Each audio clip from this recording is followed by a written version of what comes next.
नमस्कार, आप सभी का स्वागत है पूजा's ब्लॉग के अनदर एपिसोड में। आज के ब्लॉग की शुरुआत मैं दिन के 11 बजे से कर रही हूँ। और आज अगर मौसम की बात की जाए तो मौसम जो है बादलों से घिरा हुआ है और सुहावना बना हुआ है मौसम। प्यारा मौसम बना हुआ है, बादलों से ढका हुआ पूरा। ये देखिए। और अगर मैं आपको दिखाऊं मेरे गार्डन में, ये देखिए एमरेस लिली कितनी सुंदर लग रही है। ये देखिए अभी खिलने वाला है, ये बहुत सुंदर। और हमारी तैयारी हो चुकी है आज भागवत में जाने की। हमारी ननद का भागवत है तो वहाँ जाने की तैयारी हो चुकी है। मैं एकदम रेडी हो चुकी हूँ, हस्बैंड भी रेडी, बेटा भी रेडी। चलिए चलते हैं भागवत में। लिए जी पहुँचने ही वाले हैं। देखिए यहाँ का व्यू बहुत सुंदर व्यू है, पूरा सीधा है, मुड़ता है नहीं कहीं। बहुत सुंदर व्यू। ये देखिए यहाँ पेड़ अच्छे से लगा रखे हैं दोनों तरफ। गर्मियों में अच्छी से छांव हो जाती होगी यहाँ पे। देखिए और आज बादलों वाला मौसम है तो देखिए बहुत अच्छा व्यू लग रहा है।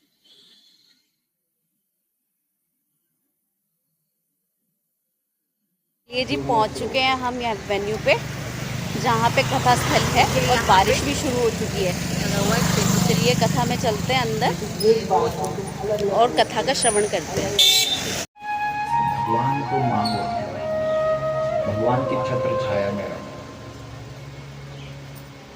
तो सुशीला जी बड़ी प्रसन्न हुई तो सुदामा जी ने कहा कि ठीक है, मैं तीर्थ यात्रा करने के लिए जाता हूँ। तो फिर सुदामा जी ने कहा कि भाई कुछ भेंट तो चाहिए ना भगवान को चढ़ाने के लिए। क्या दिया? बोला अभी आइए। पड़ोसन के पास गए और कहा बहन 4 मुट्ठी चावल दे दे मुझे, भगवान के दरबार में ले जाएंगे और हमें भरोसा है और परमात्मा 4 मुट्ठी का 8 मुट्ठी करके देगा, हम तेरे वापस कर देंगे। मैं ईश्वर पर पूरा भरोसा है।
सुदामा जी की धोती देख करके द्वारपालों ने वहीं रोक दिया। बोला ठहर जा महाराज, रुक जा। अरे कुछ चाहिए तो भगवान ने हमें भी इतना कुछ दे रखा है कि तेरी झोली वैसी ही भर देंगे, वो क्या देना है। सुदामा जी ने कहा मुझे कुछ नहीं चाहिए, मुझे कृष्ण के दर्शन करने हैं, द्वारिकाधीश के दर्शन करने के लिए आया हूँ। भरोसा है मुझे तो कृष्ण मना नहीं करेंगे। जाओ, नाम बोलना, हमारा नाम बोलना, नाम जपते हैं हम उसका, याद है उसको।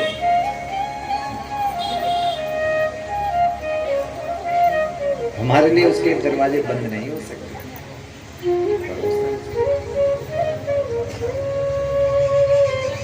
द्वारपाल भी जब दरवाजा खटखटाते हैं भगवान का तो भगवान हम जब दरवाजा खोलते हैं, हाँ भैया क्या बात है, क्या चाह रहे हो आप?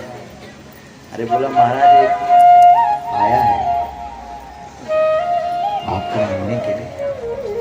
अच्छा, बाहर से तो ऐसा लगता है जैसे कि बहुत गरीब है, लेकिन चेहरे की एक अलग ही आभा है, एक अलग ही चमक है।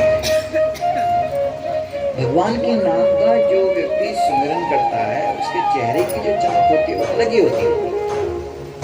कुछ ना बोले, बोलने की बात छोड़ो, ऐसे भी चुप रहेगा बैठा हुआ, तब भी इतनी शांति मिलती है।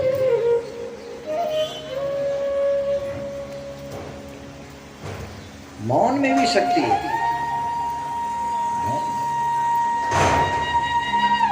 मौन भी कीर्तन है। ये जो धेनु मानस ग्रंथ है इसको प्रकट करने के लिए गुरुजी ने 1 वर्ष तक 365 दिनों तक मौन रखा, तब उस दैवीय शक्ति ने उनके भीतर से धेनु मानस ग्रंथ को प्रकट किया। ये जो आज घर घर में हमारे डंगवाल साहब ने कहा ये मेरी कृपा नहीं है, ये मेरी गौ माता की कृपा है। तो वो उस 1 लाख के चेक को हमारे पूज्य गुरुदेव के पास लाए। बोला गुरुजी ये 1 लाख रुपए का चेक आप गौ माता के लिए समर्पित करो। बताओ, तालियां बजाओ जबरदस्त। ये है वो डंगवाल साहब। सोचो क्या अनन्य भक्ति रही होगी इनकी भी। इसलिए पूरे देहरादून में जितने भी लोग धेनु मानस का पाठ करवाते हैं सूरत राम डंगवाल जी से करवाते हैं। सुन रहे हैं? एक बार महाराज खड़े तो उठ जाओ, लोग पहचान के जाएंगे, आप थोड़ा खड़े हो जाएंगे, अच्छा लगेगा। एक बार तालियां बजाओ महाराज जी की। इनको मुझे जुबानी ऐसी है कि आप लोग जरूर करवाना, जितने लोग यहाँ पर बैठे। हमारा हृदय से आपसे एक निवेदन है, हमारे डंगवाल साहब से आप एक बार धेनु मानस का पाठ जरूर करना है, इसका पाठ, और किसी कामना को रखना। तब बोले डंगवाल साहब आप हमारे यहाँ धेनु मानस का पाठ करने के लिए आए। क्या इनके हृदय से निकलती है चौपाइयाँ, ऐसे याद और किए इनको की चौपाइयाँ बोलते हैं खट खट खट खट खट खट खट भाव। अरे मेरे भाई, वशिष्ठ जी भी यज्ञ करवा सकते थे, लेकिन वशिष्ठ जी ने कहा दशरथ का जो यज्ञ होगा वो वशिष्ठ के द्वारा नहीं होगा, श्रृंगी ऋषि के द्वारा होगा, उत्तराखंड के ऋषि के द्वारा। क्यों होगा? श्रृंगी ऋषि की एक खास बात थी, वो भाव से यज्ञ करते थे। हाँ, श्रृंगी ऋषि जब यज्ञ करते थे, भगति सहित मुनि आहुति दीने, प्रगटे अग्नि चरु कर ली।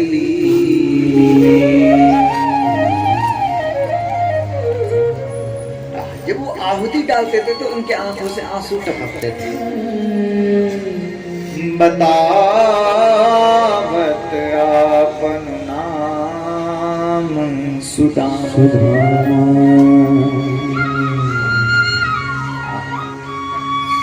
जैसे भगवान ने सुना कि मेरा मित्र सुदामा आया है, क्या भागे हैं, दौड़े भगवान दौड़े।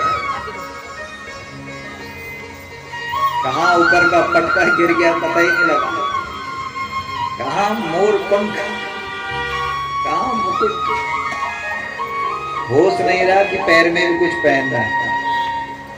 और दौड़ते दौड़ते जब सुदामा के पास पहुंच करके यो चपटे मारते हैं, पता ही नहीं लगता है कि कौन सुदामा है, कौन द्वारिकाधीश है।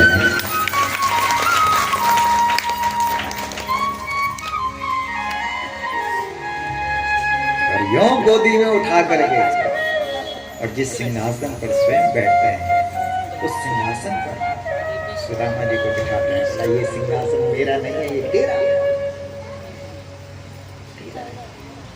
मेरा क्या है? जो कुछ ये सब कुछ दिख रहा है, ये सब किसका है?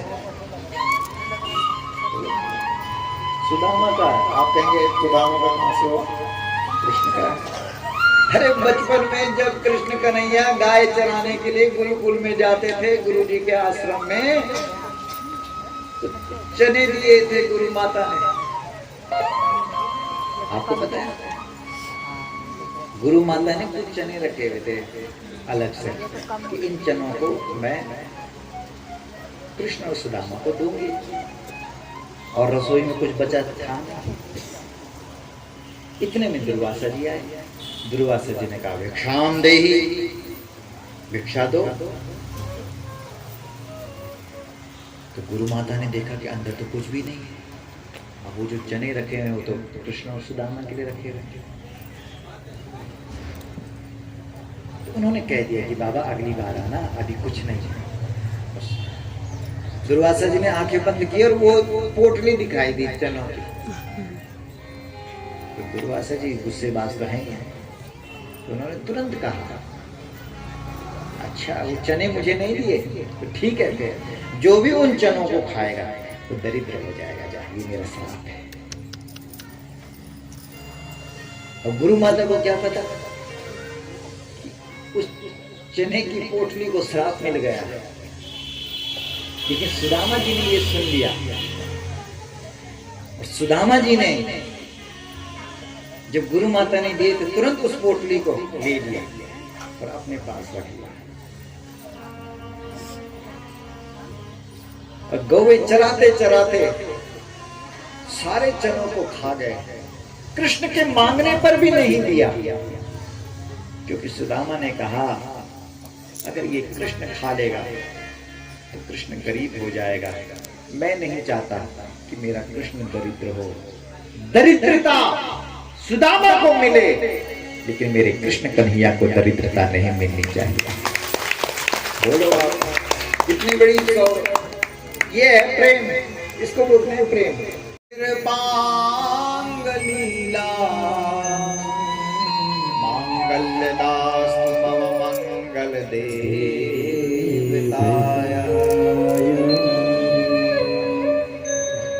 अरे ओ आकाश देवता, अरे आज पानी मत बरसाना। ये अवधूत तेरे से याचना करता है कि आज जो वर्षा होनी चाहिए वो पानी की नहीं होनी चाहिए, स्वर्ण मुद्राओं की होनी चाहिए। और देखते देखते आकाश से स्वर्ण मुद्राओं की बरखा होने लगी। और पूरा आंगन भर गया सोने सोने से। दत्तात्रेय जी ने कहा ओ पिंगला, उठा जितना चाहिए तुझे ले जा।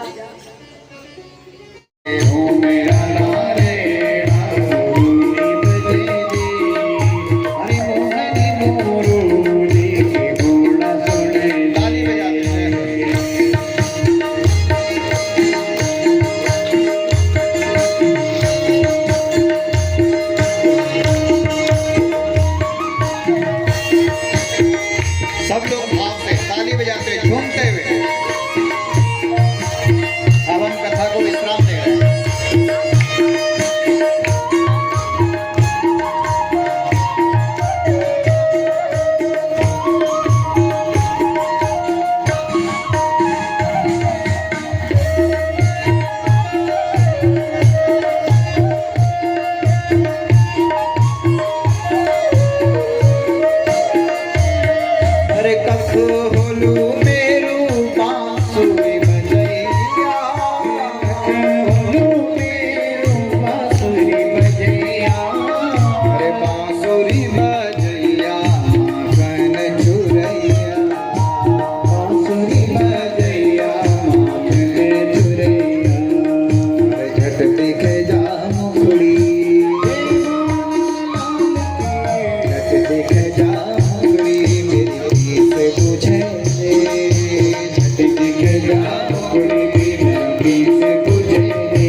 मोहनी मोरोली की बाण सुने रे, मोहनी मोरोली की बाण सुने।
दोनों हाथ जोड़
करके जय हो।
चलिए जी, पहुंच चुके हैं यहाँ पे भागवत में। भागवत कथा समापन हो चुका है और अब जो है प्रसाद वितरण हो रहा है, तो प्रसाद ग्रहण करते हैं सब और प्रसाद का आनंद लेते हैं। ये देखिए सब प्रसाद ग्रहण कर रहे हैं। भागवत कथा का। ये देखिए, तो हम भी लेंगे अभी। चलिए जी, बैठ चुके हैं हम भी पंगत पे। देखिए, मैं हस्बैंड बेटा पीछे वाली पंगत पे बैठा है। अब हमारा नंबर आने ही वाला है भोजन का। पत्तल ले चुके हैं।